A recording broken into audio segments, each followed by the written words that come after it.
स्वागत है आपका हमारे YouTube चैनल पे। हम लोग डिस्कस करने वाले हैं क्लास 8 की बुक ज्योग्राफी की आपकी। ये मैंने वीडियो इससे पहले इसकी बना चुकी है। ये दूसरी वीडियो है क्लास 8 की ज्योग्राफी की बुक की, और उसमें हम आगे के टॉपिक पे डिस्कस करेंगे। ये बिहार बोर्ड की SCERT बुक है और इसमें हम लोग आगे के टॉपिक पे बात करने वाले हैं। जैसा कि आपको पता है कि हम लोग रिसोर्स के बारे में बात कर रहे थे और उसका लास्ट टॉपिक था ऊर्जा संसाधन यानी एनर्जी रिसोर्स। इसको दो पार्ट में बांटा गया है, एक परंपरागत और एक गैर परंपरागत। परंपरागत और गैर परंपरागत का मतलब होता है कि एक ऐसा रिन्यूएबल नॉन रिन्यूएबल का कहने का मतलब, ठीक है, एक ऐसा रिसोर्स जो वापस बन सकता है यानी वो कभी ख़त्म नहीं होगा, तो उसे हम लोग कहते हैं परंपरागत। और जो ख़त्म हो जाएगा उसे हम लोग कहते हैं गैर परंपरागत। क्या कहते हैं? गैर परंपरागत। जैसे आपका पेट्रोल डीजल एक्सपेक्टेड है कि कुछ साल में ख़त्म हो जाएगी, उसे गैर परंपरागत कहा जाता है। कोल भी, कोयला भी। और जो solar energy, wind energy, hydro electricity, geothermal energy यानी भूतापीय ऊर्जा, ये सब हमारा आता है परंपरागत में। अब इससे एक बहुत अच्छा क्वेश्चन बनता है, इसके बारे में पहले बात कर लें। कोल का ये आपको दिया गया है कि कोल जो है ओर से मिलते हैं, मतलब कोर जो है वो आपको जो होता है वो चार उसके ओर हैं। पहला है, नाम से ही अल्फ़ाबेटिकली याद रखिएगा, एंथ्रा, ब्यूटिमिनस, लिग्नाइट और पीट, ठीक है। तो एंथ्रासाइट जो कोल है वो सबसे बेस्ट क्वालिटी का कोल माना जाता है। इसका मतलब है कि अगर आप 10 केजी एंथ्रासाइटिक ओर लाओगे तो हो सकता है उसमें लगभग 9 केजी आपको उससे कोयला बरामद होगा, ठीक है। लेकिन एक और इसमें बुरी बात क्या है कि ये दुनिया में इसकी अवेलेबिलिटी बहुत कम है, यानी ज़्यादा जगहों पे नहीं मिलता है एंथ्रासाइट। दुनिया में सबसे ज़्यादा कोल की मात्रा मिलती है ब्यूटिमिनस की, लेकिन हाँ, इसमें इम्प्योरिटी ज़्यादा मिली होती है, ठीक है। आप कह सकते हैं कि इसमें इम्प्योरिटी ज़्यादा मिली हुई होती है, 60 to 80% ही इसमें कोल होता है, बाकी सबसे ख़राब पीट होती है। आप देखो इंडिया में वर्ल्ड वाइड कोल देखो, USA, रूस, चाइना और इंडिया में भी यहाँ मिलता है। और अगर हम लेवल की बात करें तो आपको झरिया, बोकारो, धनबाद, झारखंड में, आपका यहाँ रामगढ़ झारखंड में, इन सारे जगहों पे आपको कोयला उपलब्ध होता है, ठीक है। और अलग अलग रीजन में आपको अलग अलग कोयले के टाइप्स आपको देखने को मिलते हैं। अब यहाँ पे फैक्ट इतनी ही थी। अब आते हैं पेट्रोलियम की। तो कहा जाता है भारत में पेट्रोलियम पहली बार पता चला था 1866 में, और निकाला गया था 1890 में। कहाँ से? असम के डिगबोई, ठीक है। 1959 में या संभात के क्षेत्र, 75 में मुंबई हाई। ये चार जगह अभी भी असम और मुंबई हाई, इन सारी जगहों पे पेट्रोलियम निकाले जाते हैं, पेट्रोलियम जिनसे पेट्रोल वगैरह बनता है। इसके अलावा पेट्रोल के लिए आपका USA तो फेमस है ही, लेकिन आप रूस, दक्षिण अमेरिका, अफ्रीका, यूरोप में भी तेल पाया जाता है, ठीक है। इसके अलावा आपको सऊदी अरब में भी जो आप कह सकते हैं, इवन आपका इधर अभी जो वॉर चल रहा है रसिया यूक्रेन, इन सब में भी आपको तेल और नेचुरल गैस के बड़े बड़े आप कह सकते हैं चीज़ें हैं वहाँ पे, मतलब बड़े बड़े सोर्स अवेलेबल हैं। अब आते हैं भारत में तेल उत्पादन की दृष्टि में असम, अरुणाचल प्रदेश, नागालैंड महत्वपूर्ण है। इसके अलावा भी बहुत सारे होंगे, आगे देखेंगे हम लोग, ठीक है। कोयला के बारे में एक फैक्ट है, ये ज़रूर याद रखिएगा। कोयला एक अवसादी है, चट्टान है कोई, क्योंकि कोयला को देखिएगा तो उसमें लेयर बाय लेयर वो धीरे धीरे बना है। कोयला बनता कैसे है?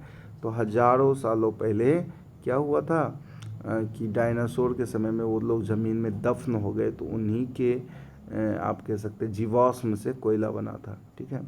इसमें आपका याद आएगा कि कोयला जो है आपका गोंडवाना समूह में मिलता है। गोंडवाना समूह क्या है कि एक ऐसा ज़मीन का टुकड़ा जो हज़ारों साल पहले, जहाँ पे बहुत ही ज़्यादा एनिमल्स, प्लांट्स दफन हो गए थे, उन्हें उन्हें कंबाइंडली गोंडवाना कहा जाता है। चलिए आगे बढ़ते हैं। ये जगह के नाम है, यहाँ पे आपका पेट्रोलियम अवेलेबल है। डिगबोई, नाहरकटिया, हुगरीगंज, मोरान, रुद्रसागर एक्सेट्रा। अब इसमें आपको एक बार क्विक देख लें कि कौन कौन सी चीज़ें आपको कहाँ कहाँ मिलती हैं। जैसे कोयला के लिए सी यूज किया गया है, तो कोयला आपको देखिए यहाँ पे दिख रहा है, ठीक है।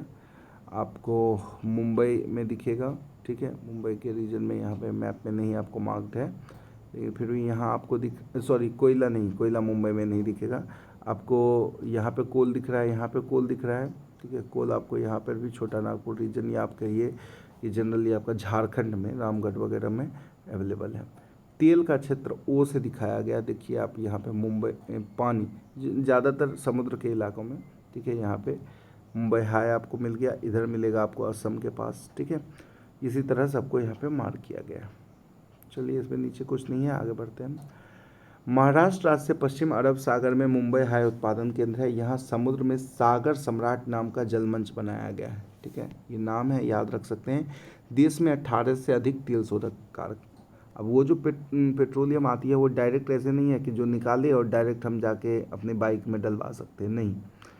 इसलिए क्योंकि वो बहुत इम्प्योरिटीज़ मिक्स होती है, उससे हम साफ़ करने के लिए, प्यूरीफाई करने के लिए और बहुत सारे पेट्रोलियम प्रोडक्ट बनाने के लिए उन्हें तेल शोधक कारखानों में ले जाते हैं, जो बिहार में बरौनी में है, ठीक है। और इसके अलावा देश में 18 तेल शोधक कारखाने हैं, असम में भी है और आपका पंजाब की भी तरफ एक है। चलिए, अगर बात करें प्राकृतिक गैस के बारे में, जिसे नेचुरल गैस कहते हैं, ये भी एक तरह का आप कह सकते हैं नॉन रिन्यूएबल सोर्स है, यानी ये भी कभी ख़त्म हो जाएगा, ठीक है। तो ये आपको सीएनजी वगैरह, खाना पकाने एलपीजी वगैरह, इन सब में यूज होता है। और इसके बारे में बात करें तो हमारे देश में लगभग 3340 किलोमीटर की पाइपलाइन से इसका वितरण और विपणन, यानी डिस्ट्रीब्यूशन और सेलिंग किया जाता है। और सबसे लंबी जो पाइपलाइन है वो है, देखिए यहाँ लिखा है, हजीरा विजयपुर जगदीशपुर पाइपलाइन 1730 किलोमीटर की सबसे लंबी गैस पाइपलाइन है, ठीक है। अब इस आते हैं जल विद्युत, ठीक है। जल से विद्युत, जिसे आप हाइड्रो इलेक्ट्रिसिटी कहते हैं, और ये आपका नवीकरणीय यानी रिन्यूएबल में आएगा। अब आपको हाइड्रो इलेक्ट्रिसिटी लगाने के लिए चाहिए आपको एक नदी, एक बांध, ठीक है। और वहाँ पे नीचे आपको चाहिए एक टरबाइन जो घूमे और बिजली पैदा करे। तो इस हिसाब से आप देखेंगे कि हाइड्रो इलेक्ट्रिसिटी में बहुत काम की चीज़ें आपको मिलने वाली हैं। देश में जल विद्युत का पहला संयंत्र 1897 में दार्जिलिंग में लगाया गया। बाद में कावेरी नदी कर्नाटक में इसका सफल व्यवस्थित उत्पादन हुआ। इसके अलावा बहुत देशीय जल विद्युत उत्पादन केंद्र हैं, जिसमें भाखड़ा नांगल परियोजना सतलज हिमाचल प्रदेश में, दामोदर नदी घाटी परियोजना झारखंड में, ठीक है, रिहंद परियोजना यूपी में सोन नदी में, ठीक है, हीराकुंड परियोजना महानदी में उड़ीसा में, तुंगभद्रा परियोजना आपका तुंगभद्रा नदी आपका कर्नाटक आंध्र प्रदेश के पास है, तो वहाँ पे मुख्य है। अब इससे जो फैक्चुअल क्वेश्चन बनते हैं, बड़े स्मार्ट क्वेश्चन, कि इन परिस्थितियों में हीराकुंड परियोजना विश्व की सबसे लंबी, एक बांध जो सबसे बड़ा आप परियोजना हो, लंबी परियोजना, तो उसमें आप हीराकुंड डालेंगे। लेकिन सबसे आप कह सकते बड़ी यानी फैली हुई सबसे बड़ा, ये परियोजना में आंसर होगा आपका भाखड़ा नांगल, सॉरी, हीराकुंड विश्व की सबसे लंबी बांध परियोजना है, जबकि भाखड़ा 200 ऊंची, सॉरी, भाखड़ा नांगल 225 मीटर ऊंची है, भाखड़ा नांगल 225 मीटर ऊंची है, ये हाइट के वाइज है। और सबसे लंबी बांध परियोजना में आएगी आपको हीराकुंड, ठीक है। हीराकुंड आपकी सबसे लंबी में आएगी, ठीक है। अगर कोई ऊंची पूछे तो भाखड़ा। अब इसको याद करने का तरीका सोचिए, हीरा जो है वो सबसे लंबी है यानी सबसे बड़ी है, ठीक है। और जबकि भाखड़ा नांगल की जो 225 मीटर ऊंची जो है, भारत की सबसे बड़ी ऊंचाई में सबसे बड़ी है, ठीक है, ठीक है। चलिए आगे बढ़ते हैं। ताप विद्युत आप जिसको थर्मल एनर्जी कहते हैं, जो जनरली आप एक बड़े से गैलन में पानी कोयला जला के हीट प्रोड्यूस कीजिए और पानी को वाष्पीकृत कीजिए, इससे टरबाइन घुमाइए और इससे बिजली पैदा कीजिए। सबसे महंगी बिजली इसी से पैदा होती है, ठीक है।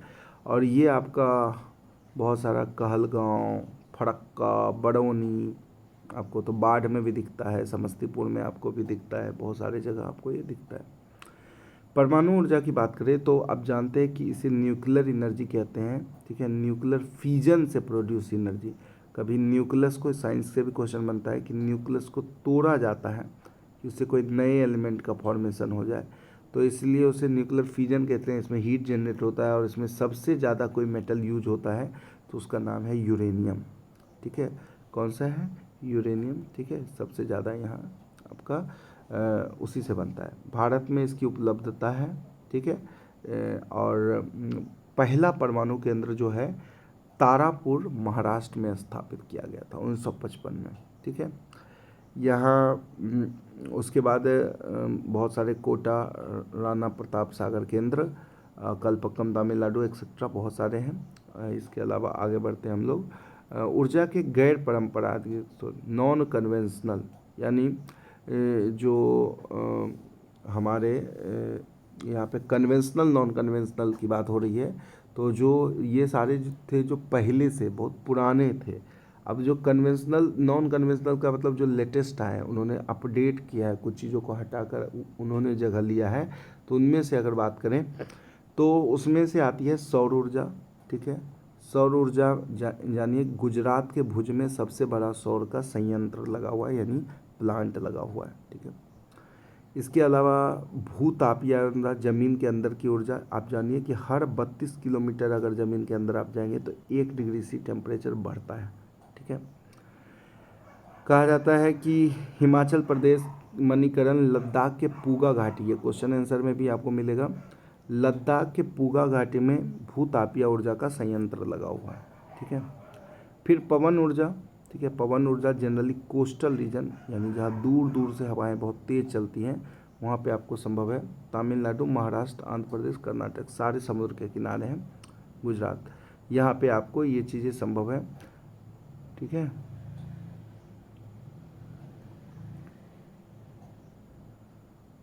हाँ, ये बातें हो गई। अभी इसी में अगर मैं बात करूं तो गुजरात में ही, जैसे सौर का मैंने बताया, गुजरात के लांबा में एशिया का सबसे बड़ा संयंत्र लगा हुआ है, किसका? पवन ऊर्जा का, विंड एनर्जी, ठीक है। ये कहाँ पे होगा? तटीय क्षेत्र जहाँ हवाएं बहुत तेज चलती हैं वहाँ पे इसकी अवेलेबिलिटी होती है, ठीक है। फिर एक और आता है ज्वारीय ऊर्जा, ठीक है। आप जानते हैं कि ज्वार भाटाएं दिन में आती हैं, ठीक है। पानी का ऊपर उठना, ज्वार नीचे गिरना भाटा कहलाता है। ये होता किसके है? पृथ्वी और चांद के गुरुत्वाकर्षण के कारण। और इसमें अगर बात करें तो ये दिन में 2 बार ज्वार का आना, 2 बार भाटा, ठीक है। ये कंटिन्यू होता है, इसलिए इस एनर्जी को यूज किया जा सकता है बिजली बनाने के लिए, और इससे लगभग 8000 से 9000 मेगावाट प्रोड्यूस की जा सकती है। इसके बारे में बात की। अब ऊर्जा को संरक्षण की ज़रूरत है, इसके बारे में आप जानते ही हैं कि चीज़ें बताई जा सकती हैं। अभ्यास में कुछ क्वेश्चन है। गोंडवाना कालीन चट्टान किस खनिज का? कोयला सब कुछ दिया है। एंथ्रासाइट सिंगरौली मध्य प्रदेश में है। हुगड़ी जन जो है पेट्रोलियम के लिए फेमस है। पवन ऊर्जा के लिए लांबा पूगा घाटी भूताप के लिए ऐसे दिया हुआ है। भाखड़ा नंगल मांग जो सबसे ऊंचा था 225 मीटर ऊंचा था, ये आप याद कर सकते हैं, क्वेश्चन आंसर है। आगे बढ़ते हैं। इकाई 2 भारतीय कृषि की बात करें तो आप जानते हैं कि कृषि हमारे लिए कितना इम्पोर्टेंट है, खेती। इसमें हम लोग कुछ टर्म जानेंगे कि कौन से खेती किसे कहते हैं। पहला है झूम खेती। झूम मतलब घूम, आप झूम को घूम से याद रखना। इस लैंड में आपने खेती की और क्या हुआ कि वहाँ की उर्वरता, आप कंटिन्यू कोई फसल उगा रहे थे, उर्वरता ख़त्म हो गई तो आप इस लैंड को छोड़ के आप इसमें खेती करने लगे। इसको स्थानांतरित खेती भी कहते हैं। इसका नाम अलग जगह अलग हो जाता है। जैसे स्थानांतरित खेती को अलग अलग जगह में अलग नाम से जाना जाता है। जैसे असम और उत्तर पूर्व में इसे झूम खेती भी कहा जाता है, ठीक है। अब इसमें किया जाता है कि जैसे ये एरिया में जंगल है, क्या है? जंगल है। जंगल के लकड़ी को काटो, पेड़ गिराओ, जंगल में आग लगा दो, क्या बचा? अब खाली ज़मीन। अब खाली ज़मीन बचा तो उस खाली ज़मीन में क्या करना है? खेती करो। कंटिन्यू खेती किए, बार बार एक फसल गया, दूसरा आया, दूसरा, कोई प्लानिंग ही नहीं, ठीक है, और पुराने टूल्स से, तो कुछ दिन में ये ज़मीन बंजर हो गई। बंजर मतलब इसकी सारी उर्वरा शक्ति खत्म हो गई। अब क्या है कि अब नए पेड़ को काटो, नए जंगल को काटो और वहाँ पे करो। ये एक खराब खेती माना जाता है तरीका। इसमें कोई टेक्नोलॉजी नहीं, कोई टूल्स नहीं अच्छा, इसीलिए। फिर आती है गहन खेती जो बिहार में होती है। झूम खेती बिहार में नहीं होती है। बिहार इसमें क्या किया जाता है, इसमें उपकरण वगैरह का बहुत अच्छे से प्रयोग किया जाता है, ठीक है। और इसके लिए हमें आप श्रम, उपकरण और सब चीज़ का भरपूर ज़रूरत होती है, ठीक है। ये वहाँ पे होता है जहाँ जनसंख्या का दबाव अधिक होता है, जनसंख्या ज़्यादा होती है वहाँ पे गहन खेती। गहन से भी आप याद रख सकते हैं, ठीक है। चलिए, अब यहाँ पे कुछ फसल के बारे में दिखाया जा रहा है कहाँ होता है। अब देखोगे इसमें ध्यान से, ठीक है, कि हमारा जो रीजन है, ये वाला रीजन, ये पूरा रीजन आपको मिलेगा पंजाब, हरियाणा और थोड़ा सा उत्तर प्रदेश। ये वाला रीजन आप अगर ध्यान से देखें तो ये रीजन पूरी की पूरी गेहूं को डेडिकेटेड है। हरित क्रांति भी आपका पंजाब से रिलेटेड है, ठीक है। आप जानते हैं कि पूरा इस एरिया में बहुत ज़्यादा गेहूं होता है, ठीक है, बहुत ज़्यादा गेहूं, ठीक है। और जो आपकी ये जो रीजन है, ठीक है,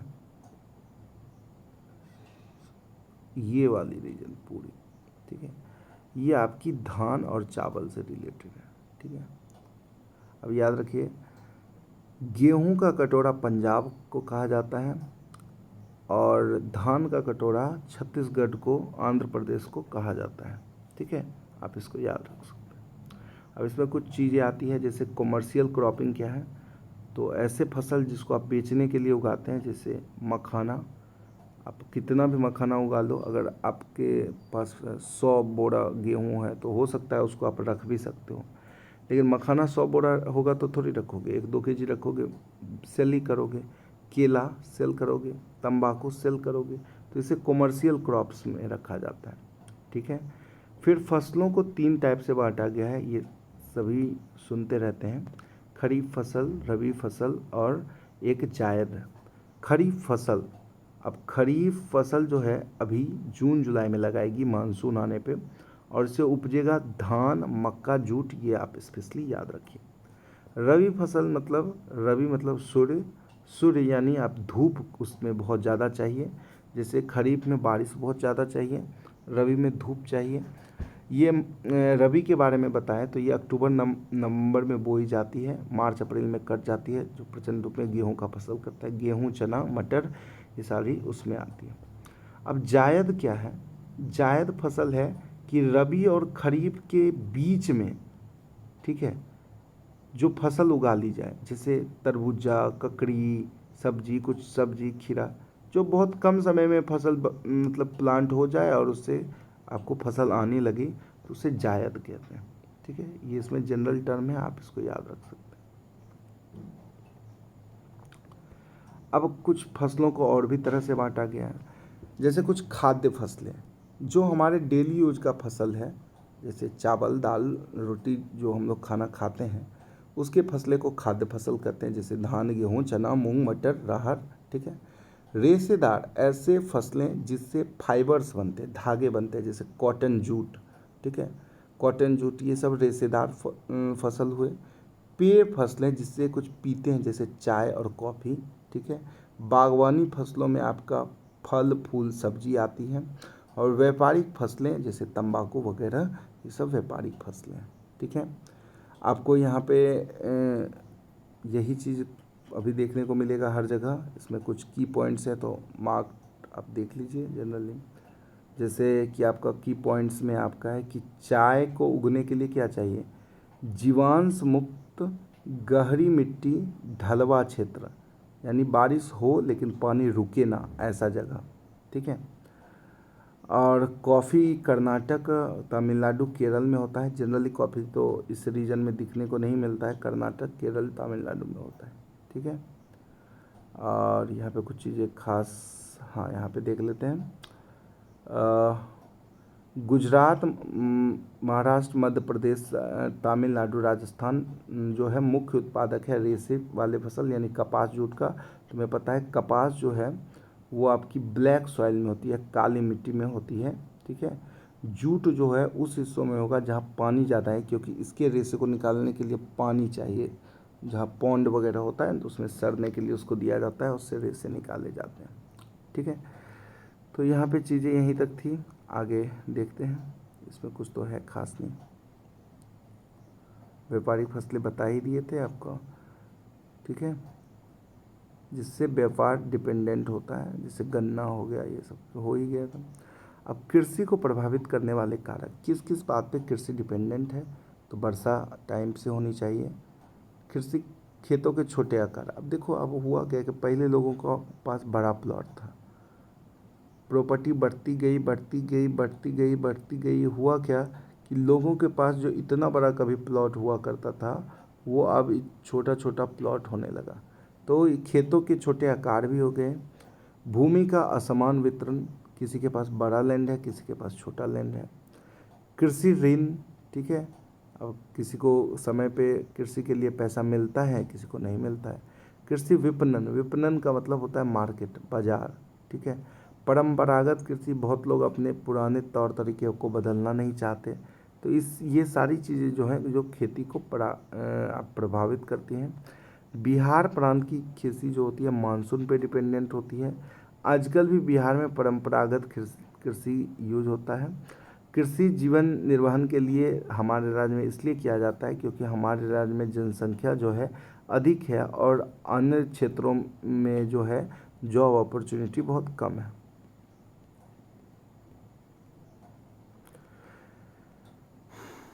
चलिए, हमारे यहाँ जो कृषि है वो सांस्कृतिक जीवन को भी प्रभावित करता है। बहुत सारे ऐसे फेस्टिवल्स हैं जो कृषि से रिलेटेड हैं। 1960 दशक में एक बहुत बड़ा बदलाव आया है जिसको हरित क्रांति, ग्रीन मूवमेंट कहते हैं। इसमें हम लोग संकर बीज, संकर का मतलब होता है हाइब्रिड, हाइब्रिड बीज का यूज किए थे गेहूं का, और देखे थे फसल में एकाएक पैदावार में बहुत ही ज़्यादा इंक्रीज हुआ था। ठीक है, ये पंजाब वगैरह में शुरू हुआ था, पंजाब, हरियाणा, उत्तर प्रदेश। ठीक है, इन सब अब वहाँ पे लोग जो वैज्ञानिक तरीक़ों से खेती है उसको अप्लाई भी करते हैं। अभी आप देखो कि राजस्थान जैसे जगहों में इंदिरा नहर बना के वहाँ तक पानी पहुँचाकर धान उगाया जा रहा है। ठीक है, इसके अलावा खेती के लिए एक तकनीक बहुत फेमस है जिसको विधि तकनीक कहते हैं, जिसमें एक बड़े से डब्बे में पानी डाल के उसमें नमक डाल के उसे पहले गाढ़ा बनाया जाता है और उसमें धान के बिचड़े को यानी बीज को इसमें डाला जाता है। जो बीज नीचे बैठ जाता है उस बीज को अच्छा बीज मानते हैं और जो बीज नहीं बैठता है उसे खराब मानते हैं, और उसे एक पार्ट ऑफ लैंड में हम लोग छिड़कते हैं। उसे जब छोटे छोटे प्लांट होते हैं तो उसको उठाकर खेतों में हम लोग लगाते हैं। इसे श्रीवृद्धि तकनीक कहा जाता है। खेती के लिए बहुत संस्थाएं जो है मदद करने के लिए हैं। ATMA है, ठीक है, बामेती हैं। ठीक है, ये सारे आपका गवर्नमेंट सेक्शन में आपको मदद करने के लिए बने हैं। असम प्रदेश की चाय में बहुत खेती होती है वहाँ। हैप्पी घाटी की चाय जो यहाँ है वो वर्ल्ड फेमस है। असम में जो नदी जाती है वो ब्रह्मपुत्र नदी है। आपको पता है सबसे ज़्यादा पानी अगर कोई नदी कैरी करती है तो वो ब्रह्मपुत्र नदी, सबसे लंबी नदी गंगा नदी है। ठीक है, आगे बढ़ते हैं। ठीक है, ये चाय के बागान है। यहाँ पंजाब के बारे में कुछ है, गेहूं का कटोरा, इस पर डिस्कशन हो गई है, इसमें तो कुछ है ही नहीं। एक दो क्वेश्चन देखते हैं। जूट का फसल मुख्यतः किशनगंज पूर्णिया में होता है क्योंकि वो इलाका में पानी ज़्यादा रहता है। बिस्कोमान उपलब्ध करके खाद और बीज, ये बिहार के किसकी बातें हैं। ठीक है, उत्तर बिहार में डैश और डैश की वाणिज्यिक खेती है। उत्तर बिहार में आप देखेंगे कि यहाँ पे आपको दिखेगा जूट, शुगर केन, इन दोनों की वाणिज्यिक यानी कमर्शियल क्रॉप में इन दोनों को यूज किया जाता है। ठीक है, चलिए आगे के टॉपिक में हम लोग उद्योग देखने वाले हैं। अब उद्योग में सबसे ज़्यादा इम्पोर्टेंट हो जाता है कि किस टाइप का उद्योग। जैसे कि अगर मैं बात करूं तो सबसे पहले कच्चे माल के आधार पर जो उद्योग को बांटा गया कि कुछ ऐसे उद्योग हैं जो कृषि आधारित चीज़ों पे डिपेंड है। जैसे आप एक जनरल बात दो को लेज का चिप्स, ठीक है, लेज का चिप्स जो उद्योग है वो किस पे डिपेंडेंट है, उस डिपेंडेंट है वो कृषि आधारित चीज़, आलू जाएगा तब वो बनेगा। लेकिन वही कुछ ऐसे उद्योग हैं जो आपकी खनिज आधारित है। जैसे कि अगर मुझे अपने घर में चाहिए एक आप कह सकते हैं खनिज आधारित है, तो मेरे को चाहिए का आयरन का, मतलब एक बाउल ही चाहिए, बर्तन यूटेंसिल चाहिए, ठीक है, घर के। तो ये किस पे किस के, क्योंकि वो इंडस्ट्री अगर आपके लिए बर्तन कढ़ाई बना रही है तो वो उसको भी तो कुछ खनिज चाहिए होगा, मेटल चाहिए होगा। तो मेटल पर आधारित या खनिज पर आधारित उद्योग है। कुछ वन पर भी आधारित होते हैं, जैसे वन के जो जो यूज है, फर्नीचर, भवन निर्माण, आयुर्वेद, औषधि, कागज एक्सेट्रा, ठीक है। और कुछ समुद्र आधारित, जहाँ पे समुद्र से आपकी कच्चे चीज़ें ली जाती हैं, जैसे आपका मछलियाँ वगैरह, ठीक है। और औषधि, सांप संघ से जुड़े, सीप संघ से जुड़े उद्योग। पूंजी के हिसाब से देखें तो उद्योग को, जैसे अभी हम उसमें 4 बांटे थे, पूंजी के हिसाब से 3 बांटा गया है, कुटीर, लघु, वृहत। अब इसके लिए बस एक फंडा याद रखिएगा, कुटीर मतलब घर का उद्योग, जो आप फ्री टाइम में कहते हैं ना, पार्ट टाइम काम करके, टोकरी बना के, सूप बना के, सूप काट करके काम चला सकते हैं। और लघु और वृहत के लिए 1 करोड़ बस याद रखिएगा। 1 करोड़ से कम वाला उद्योग लघु माना जाएगा, 1 करोड़ से ज़्यादा वाला वृहत माना जाएगा। स्वामित्व के आधार पे देखें तो कुछ ऐसे संगठन हैं जो पूर्णतः गवर्नमेंट है, तो इसलिए सार्वजनिक क्षेत्र का उद्योग इसे माना गया है। सेल, भेल, ठीक है, यानी इन उद्योगों का संचालन सरकार करती है। निजी में एकदम पूरा मालिक निजी होगा, जैसे टाटा, रिलायंस। संयुक्त में जो दोनों मिलकर करती है, जैसे मारुति उद्योग। और सहकारी में न ही सरकार करती है, न ही प्राइवेट करती है। मैं कल ही बताया था कि आपके 200 लोग मिल गए या 400 लोग मिल गए, मिलकर आपस में एक खोल दिए डेयरी। उस डेयरी में सब अपना दूध डालें, ठीक है, और दूध बेची, अगर उससे प्रॉफिट हुआ तो उसका 75% हिस्सा उसी सब लोगों में बांट दिया जाए, 25% हिस्सा तकनीक, टूल वगैरह खरीदने में यूज हो, ठीक है। इसके बाद आधारभूत भूमिका के आधार पे बात करें तो आधारभूत उद्योग, ठीक है, ऐसा उद्योग जिसका जो डिपेंडेंट है कच्चे माल के लिए दूसरे उद्योग पे। और उपभोक्ता उद्योग, जिसमें डायरेक्ट आप प्रोडक्ट को बना के देते हैं, ठीक है, जैसे कि लोहा, खनिज है। और ये चाहिए स्टील वाले उद्योग वाले में, जिसको कढ़ाई बर्तन बनाना है, ठीक है। लेकिन अगर कोई लोहा कोई उद्योग वाला बेच रहा है किसी को, तो कोई लोहा तो एग्जैक्ट खरीद नहीं रहा है, वो क्या करता है, लोहा की बनी हुई चीज़ें। सेम बात उपभोक्ता उद्योग होता है, इसमें डायरेक्ट दवा वगैरह, बर्तन, टूथपेस्ट, इसमें उत्पादन उपभोक्ता को सीधे उपयोग की उपभोग हेतु वस्तु पे दिया जाता है, जो वो यूज करें, ठीक है। चलिए, कच्चे और तैयार माल की भारी मात्रा के आधार पर उद्योग जो होती है, भारी उद्योग और हल्की उद्योग होती है। नॉर्मल सी बात याद रख सकते हैं, भारी उद्योग में सारा बिग इंडस्ट्री का, हल्की में घड़ी बनाना, बोतल बनाना, बल्ब बनाना, ये सारी चीज़ों को आप कह सकते हैं हल्के में लिया गया, हल्के उद्योग में, ठीक है। वैसे उद्योग जिसका भार का कच्चा जिसमें जितने भार का कच्चा माल उतना ही आप कह सकते हो उत्पादन होता है, जैसे वस्त्र वगैरह में, इन सब में जितना आप अगर मान लो 100 kg आप लाए क्लोथ, तो अबाउट 90-95 kg आपको क्लोथ का चीज़ बनकर वापस आ जाएगा। तो ये उद्योग भी आपका फुटलूज इंडस्ट्री कहा जाता है, मतलब जितना आप दो रॉ मटेरियल उतना आपको प्रोडक्ट, ठीक है।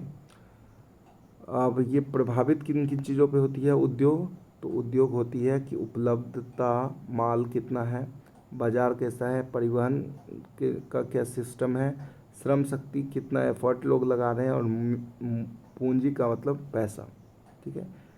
चलिए, यहाँ पे एक मैप दिया गया है कि कौन सा इलाका उद्योगों का है। आप देख सकते हैं कि 8 इलाके को चिन्हित किया गया है कि यहाँ ज़्यादा उद्योग है, ठीक है। मुंबई, पुणे, क्षेत्र, ये सब नाम है, आप याद रख सकते हैं। इसमें से एक क्वेश्चन देख लेते हैं, इनमें से कौन कृषि आधारित उद्योग है। कृषि वस्त्र उद्योग कृषि आधारित, कॉटन इंडस्ट्री, ठीक है। चलिए आगे बढ़ते हैं।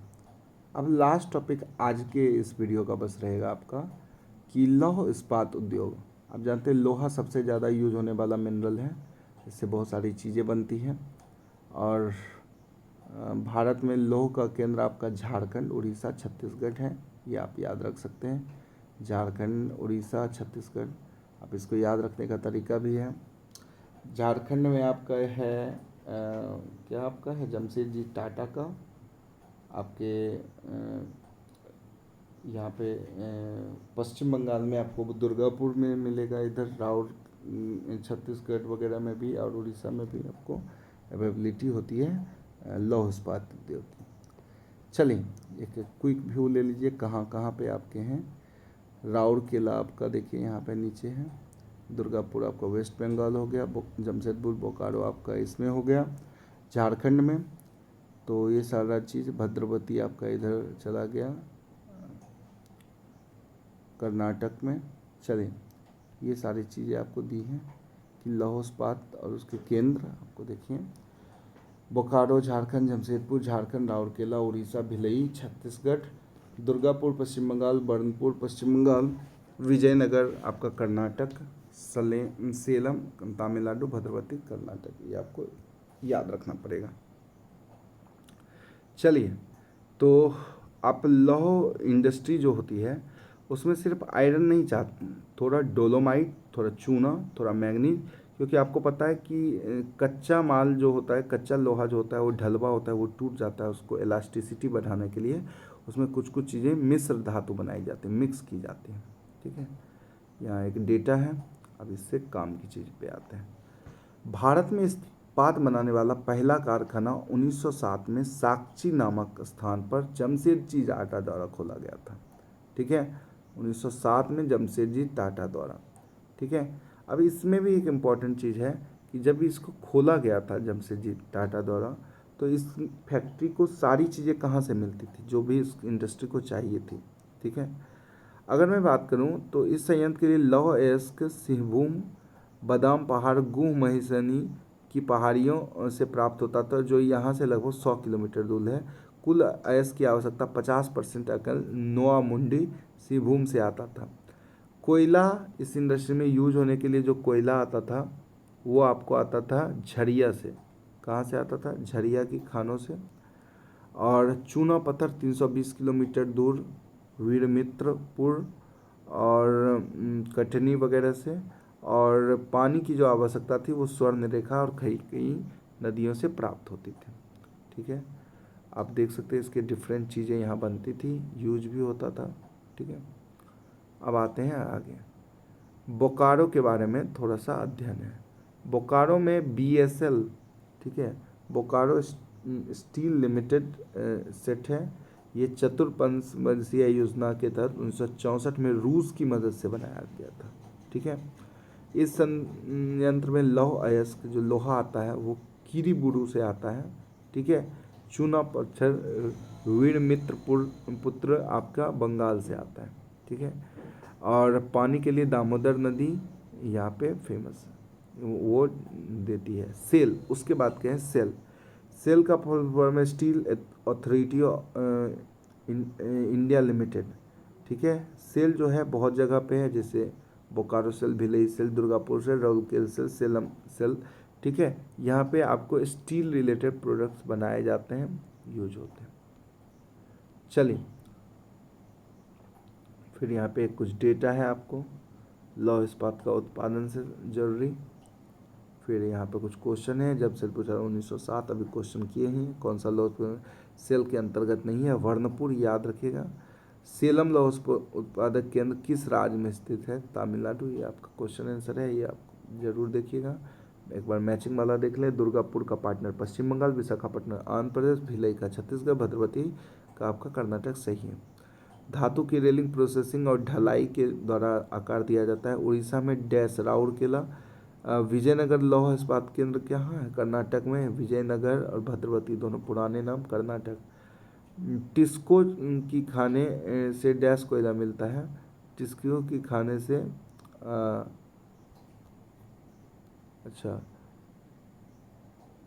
अच्छा ये नाम है। बोकारो लौह इस्पात केंद्र जो है रसिया की सहायता से लगाया गया था। यहाँ पे ही इसमें बातें हैं। ठीक है, और ये आपका टॉपिक खत्म होता है। मिलेंगे आपको अगले वीडियो में। आज की वीडियो कुछ ज़्यादा ही लंबी हुई है, ऐसे ही थोड़ी टाइम में समझते हुए हम लोग निकलते हुए सारा टॉपिक ख़त्म करेंगे। ये ज्योग्राफी का क्लास 2 था, क्लास 8 का। और फिर अगले वीडियो में बाकी बातें करते हैं। मिलते हैं अगले वीडियो में। फ़िलहाल के चैनल सब्सक्राइब कीजिए। धन्यवाद।